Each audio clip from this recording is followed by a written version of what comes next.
Hello दोस्तों, आज की कहानी हाय भाभी का पड़ोसी के साथ। दोस्तों, मज़ेदार हिंदी कहानियाँ सबसे पहले देखने के लिए आप मेरे चैनल को सब्सक्राइब कर ले। तनिक सी भी परवाह नहीं है समीर को उसकी खुशियों की, उसकी भावनाओं की। कौन सा पहाड़ टूट पड़ता अगर उस दिन समीर उसे एक स्टूडेंट मीट में जाने देते। लेकिन समीर ने उसकी इच्छा को अनदेखा करते हुए कहा था, तुम्हें पता है न कि मम्मी की तबीयत खराब है। मैंने मम्मी को नाश्ता करवाकर दवा दे दी है। महाराजन लंच बनाएगी। 3 बजे तक मैं लौट भी आऊंगी। सिर्फ दवा देने से फर्ज पूरा नहीं होता है। बड़ों को अपनेपन की भी जरूरत होती है। उनके पास बैठोगी, माथा सहलाओगी तो आधी तबीयत तो यूं ही ठीक हो जाएगी। एक बेटे की माँ बन चुकी हो, फिर भी जिम्मेदारी का एहसास नहीं। नीतू को भी गुस्सा आ गया था, कौन सी जिम्मेदारी है जो पूरी नहीं करती। सारा दिन तुम लोगों के इशारों पर नाचती हूँ। जरा सा अपने मन की कर लो तो तुम्हें बुरा लग जाता है। आखिर दीपा दीदी तो है। दीपा का नाम सुनते ही समीर भड़क उठा, उसकी बात उसने बीच में काट दी। नीतू, दीपा दी से अपनी तुलना मत किया करो। निखिल जी शिप पर रहते हैं और वह यहाँ अकेली। तुम पर किसी की जवाबदेही नहीं है, किंतु तुम तो परिवार के बीच में हो। क्या यह फर्क तुम्हें दिखाई नहीं देता? उफ! पैर पटकते हुए वह कमरे से बाहर निकल गई थी। यह कोई एक दिन की बात नहीं थी। ऐसे कितने ही मौके आते जब वह अपना मनचाहा करना चाहती। छोटी छोटी खुशियों को अपनी दोनों हथेलियों में समेटकर अपने जीवन में इंद्रधनुषी रंग बिखेरना चाहती, किंतु अक्सर ही उसकी मासूम भावनाओं को छिन्न भिन्न करने के लिए कोई न कोई बाधा रास्ते का रोड़ा बन जाती। वसंत पंचमी पर भी तो ऐसा ही हुआ था। निखिल जीजू आए हुए थे। उसने और दीपा दी ने मसूरी घूमने का प्लान बनाया था।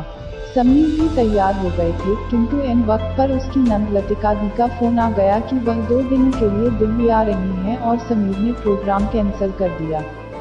वी और जीजू तो आराम से चले गए थे और वह मन महसूस कर रह गई थी।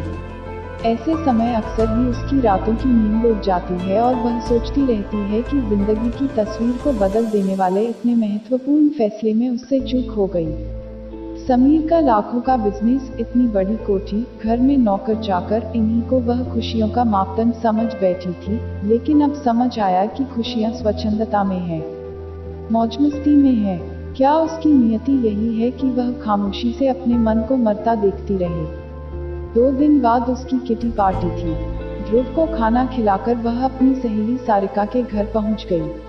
उनका 6 सहेलियों का ग्रुप हर माह किसी एक के घर एकत्रित होता था, जहां वे लंच के साथ तंबोला का मजा लेते थे। लेकिन उस दिन रिया ने सुझाव दिया था, क्यों न आज कुछ चेंज किया जाए।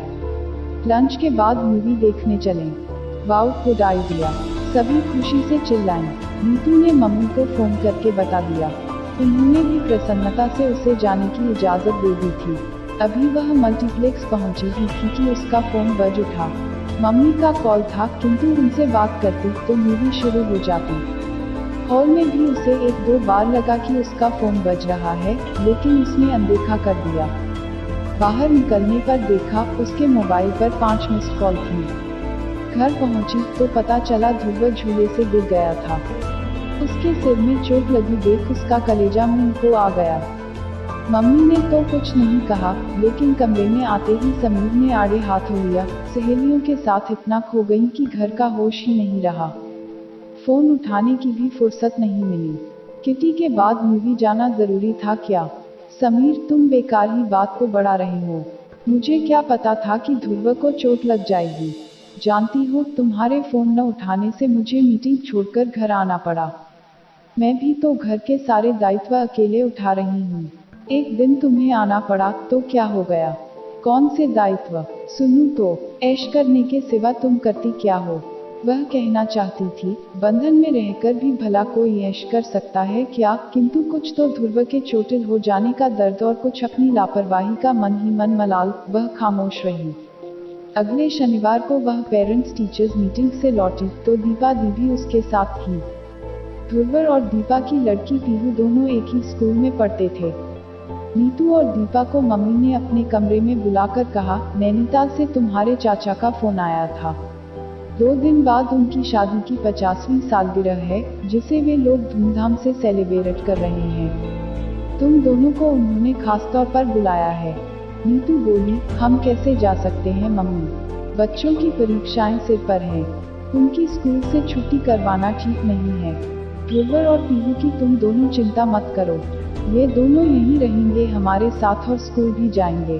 क्यों बच्चों, रहोगे न दादा दादी के साथ? हाँ, हम रहेंगे दादा दादी के साथ, लूडो खेलेंगे, आइसक्रीम खाएंगे, खूब मजे करेंगे। ध्रुवर और पीहू खुश थे। लेकिन आंटी, आप परेशान हो जाएंगी, दीपा संकोच से बोली। क्यों दीपा, क्या पीहू मेरी पोती नहीं? अब दोनों जाने की तैयारी करो और हाँ, गिफ्ट बढ़िया सा लेकर जाना। 2 दिन बाद वे दोनों कार से नैनीताल जा रहे थे। नीतू बेहद खुश थी। एक उन्मुक्तता का एहसास उसके मन को उड़ाए लिए जा रहा था। मार्ग के विहंगम दृश्यों को अपलक निहारते हुए वे लोग जल्दी ही नैनीताल पहुंच गए।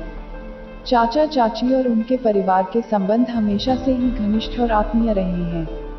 उन्होंने अपनी बेटी अल्पना और नीतू दीपा में कभी फर्क नहीं किया और अब तो जब से मम्मी पापा का स्वर्गवास हुआ, चाचा चाची ही उनके सब कुछ थे। रात में पूरा परिवार रजाई में बैठा गपशप में तल्लीन था। चाचा बोले, नीतू, तुम्हारे सास ससुर की सज्जनता का मैं कायल हो गया। मेरे एक फोन पर ही उन्होंने न सिर्फ तुम दोनों को भेजा, बल्कि दोनों बच्चों को भी रख लिया। इतना बड़प्पन बहुत कम लोगों में होता है। हाँ चाचा, इसमें संदेह नहीं कि हम उन्हीं की वजह से आ पाए, लेकिन क्या बेटा? चाचा चाची की सवालिया नजरें उसकी ओर उठ गईं। नीतू दुविधा में पड़ गई। क्या करे वह, जाहिर कर दे सबसे अपनी नाराजगी। तभी उसने सुना, दीपा दी कह रही थी, अरे मैं बताती हूँ, नीतू सास ससुर के साथ रहना नहीं चाहती। आप तो चुप ही रहोगी, जिस तन लागे सो तन जाने। आप स्वच्छंद हो, आपको क्या पता बंधन में रहना किसे कहते हैं? अरे आखिर पता तो चले बात क्या है। चाची असमंजस में थी। नीतू के मन का गुबार आखिर छलक ही पड़ा। मम्मी पापा और आप लोगों ने मेरी शादी में बहुत जल्दबाजी की। यह भी नहीं सोचा कि संयुक्त परिवार में लड़की की जिंदगी कैसे कटेगी। इसका सीधा सा अर्थ है कि तुम वहाँ खुश नहीं हो, तुम्हारी सास तुम्हें तंग करती है। यह सब पहले क्यों नहीं बताया? ओहो चाची, सास की प्रताड़ना ही एक अकेला दुख नहीं होता। कुछ दुख ऐसे होते हैं जो दिखाई नहीं देते किंतु मन को टीसते रहते हैं। बंधन, कर्तव्य और जिम्मेदारियों के बीच क्या इंसान स्वच्छंदता पूर्वक घूम फिर सकता है, मौज मस्ती कर सकता है? आप ही बताइए, मन मारकर जीना भी कोई जीना है। नीतू की बातें सुनकर चाचा गंभीर हो उठे। कुछ पल वह सोचते रहे, फिर बोले, जानती हूँ नीतू, भैया भाभी यानी तुम्हारे मम्मी पापा के विवाह को 3 वर्ष ही बीते थे जब अम्मा का स्वर्गवास हो गया। मैं उस समय कॉलेज में पढ़ता था। भाभी पर परिवार का पूरा दायित्व आ गया।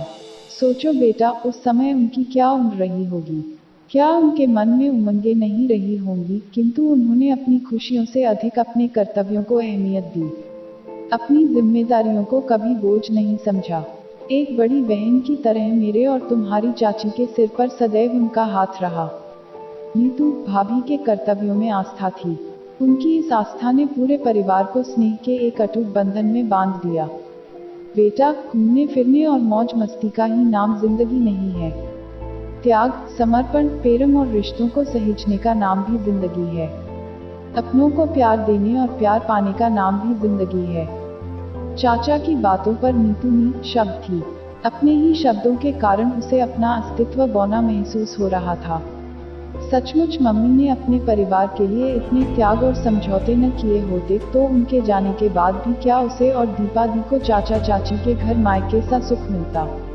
आज भी वे दोनों गर्मी की छुट्टियों में पूरे हक से यहाँ आती हैं और चाचा चाची पूरी शिद्दत से रिश्ता निभाते हैं, जैसे कभी मम्मी पापा ने उनके साथ निभाया था। अब जीवन का एक दूसरा पहलू उसके समक्ष था, तो क्या उसे मम्मी की इस परंपरा को आगे नहीं बढ़ाना चाहिए? अपने परिवार को पूर्ण आस्था के साथ अपनाकर प्रेम के सूत्र में नहीं बांधना चाहिए, ताकि रिश्तों की गर्माहट को वह अपने दूसरे परिवार में भी महसूस करे जो यहाँ करती आई है। उसकी आंखों के समक्ष ऐसे कितने ही दृश्य तैर गए जब उसकी सास और नंद लतिका ने अपने स्नेह की खाद से रिश्तों को पल्लवित करने का प्रयास किया था। ध्रुव पैदा हुआ तो मम्मी ने जी जान से उसकी देखभाल की थी, किंतु वह उनसे सदैव औपचारिकता ही निभाती रही। रिश्तों को बोझ समझकर कर्तव्य निभाए। न तो ससुराल में किसी को अपना प्रेम दिया और न ही अपनापन। वह अपनी छोटी सोच के चलते आज तक जिंदगी को एक छोटे से फ्रेम में कैद कर एक निश्चित एंगल से उसका मूल्यांकन करती आई थी, जबकि जिंदगी का कैनवास तो बहुत बड़ा होता है। न जाने कितने एंगल और फ्रेम इसमें छिपे होते हैं। कहीं खुशियों के शोक चटक रंग तो कहीं गमों के उड़ते बादल इस कैनवास पर दिखाई देते हैं। इसका मूल्यांकन करने के लिए विस्तृत दृष्टिकोण की आवश्यकता होती है। 2 दिन नैनीताल रहकर नीतू और दीपा दिल्ली लौट आए। कार से उतरकर ज्यों ही वे अंदर की ओर बढ़े, अंदर से आती आवाजों ने उनके पांव रोक दिए। लतिका कह रही थी, मम्मी, नीतू का साहस देखकर मैं अचंभित हूँ। खुद तो मैडम मजे से घूम रही हैं और अपने बेटे के साथ साथ अपनी बहन की बेटी को भी आपके पास छोड़ गई। समीर ने भी उसे मना नहीं किया। इस घर को क्या डे केयर समझा हुआ है। नहीं मम्मी, आपने और पापा ने उसे बहुत छूट दे रखी है। पछताएंगे आप लोग किसी दिन। बस लतिका, अब चुप हो जाओ। बहुत सुन चुकी मैं तुम्हारी बेकार की बातें। याद रखो, मैं उन माँओं में से नहीं हूँ जो बेटी के कहने में आकर बहू से दुर्व्यवहार करने लगती हैं और अपना घर खराब कर लेती हैं, और नहीं मेरी ममता अंधी है। अरे ध्रुव मेरा पोता है, मेरा अपना खून। उसके लिए कुछ करना मुझे आत्मसंतोष देता है। उसके लिए तुम ऐसा सोच भी कैसे सकती हो? क्या वह तुम्हारा भतीजा नहीं? जानती हो नीतू मेरा कितना ख्याल रखती है। न जाने कितनी बार हमारी खातिर अपना मन मार लेती है, लेकिन उसके चेहरे पर कभी शिकन नहीं आती। उसके स्नेह को मैं हृदय की गहराइयों से महसूस करती हूँ। लतिका, कभी तुम्हारे बच्चे भी छोटे थे। तुम्हें मेरे पास छोड़कर तुम कितना घूमती फिरती थी, और आज जब मैं ध्रुव को संभाल रही हूँ तब तुम्हें बुरा लग रहा है। मेरी तबीयत का ख्याल आ रहा है। मम्मी, आप बेकार ही नाराज हो रही हैं। मेरा मतलब ध्रुव से नहीं, पीहू से था। लतिका की खिसियाई हुई आवाज आई। पीहू के लिए भी तुमने इतनी छोटी बात कैसे कह दी? नीतू की बहन के साथ क्या हमारा कोई संबंध नहीं? मम्मी की बातों से नीतू की आंखों में आंसू आ गए। उसकी भावनाओं से अनभिज्ञ वे उसे इतना अच्छा समझती हैं। उनके मन में उसके लिए इतना प्यार छिपा हुआ है, और वह 2 दिन पूर्व उसने लतिका दीदी की ऐसी बातें सुन ली होती तो उनसे बात तक नहीं करती, लेकिन आज वह बदल चुकी थी। अपने परिवार को अपने प्रेम और समर्पण की डोर में बांधने के लिए दृढ़ प्रतिज्ञ थी। भावविह्वल हो वह तेजी से अंदर की ओर बढ़ी। अरे दीदी, आप कब आई? उसने चौंकने का अभिनय किया। मम्मी और लतिका की बातें उन दोनों ने सुन ली हैं, यह दर्शाकर वह उन्हें शर्मिंदा करना नहीं चाहती थी। अभी थोड़ी देर पहले आई हूँ, लतिका बोली। कैसा रहा वहाँ का प्रोग्राम? घर में सब कैसे हैं? मम्मी ने पाँव छूने को झुकी नीतू को गले से लगाते हुए पूछा। सब अच्छे हैं मम्मी, प्रोग्राम भी अच्छा रहा। मम्मी के गले से लगी नीतू के मन में चाचा की कई बातें गूंज रही थीं। हमारी भावनाएं और सोच का नजरिया रिश्तों को स्वरूप प्रदान करता है। कितना सच कहा था उन्होंने। आज उसकी बदली हुई भावनाओं के कारण मम्मी ने उसे अपनी सास नहीं, वरन ममतामयी मां नजर आ रही थी।